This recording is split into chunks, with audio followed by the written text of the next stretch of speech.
सांगता येत नाही तुम्हाला. 3 गोष्टी सांगा.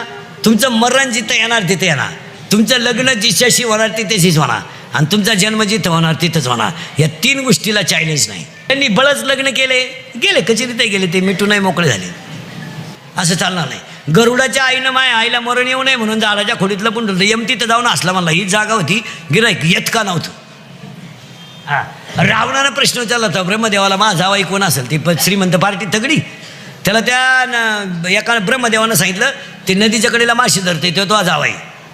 ते बिघडलं ना रावण. ही पैसेवाली माणसं याडपाट असतात. याडपाट असतात म्हणून तर त्यांच्याकडे पैसे असतात. आणि त्यांना लगेच 2-4 कार्यकर्त्यांना सांगितलं, हे बाई क्वार्टरला पैसे घ्या, नळ्या नळ्या खा, गाणं बिणं ऐका, त्याचा गेम करा. यांनी 90 बिन ते हल्ली गाणे बिणे ऐकले, बारला गेले आणि त्याला धरून नेलं मारून टाकायला. यांनी त्याच्या पायाचा तोडला अंगठा. पण ही लई प्यायला असल्यामुळे याला सुधारलं नाही मिळालं का काय. याने दिलं पाण्यात टाकून, ती गेलं वाहून. अहो ते वाहून गेलं तर ते अशा नदीच्या कडाला अडकलं झाडाला पहाटे. त्या नगरीचा मेलता राजा, आणि त्या नगरीचा नियम असा होता, सकाळी सापडन तो राजा. हे दिवस उगताच दिसलं ना. झालं ना राजा, त्यानंच पोर केली बायको रावणाची. मग रावणानं जावाई बोलावला धोंड्यात आणि म्हणला, माई पोरगी माशी धरणारा जाणार होती, मी राजाला दिली, तुम्हाला वावळात पडणं करून तोचे मी. हा बाय तुझ्या कार्यकर्त्यांचा पराक्रम.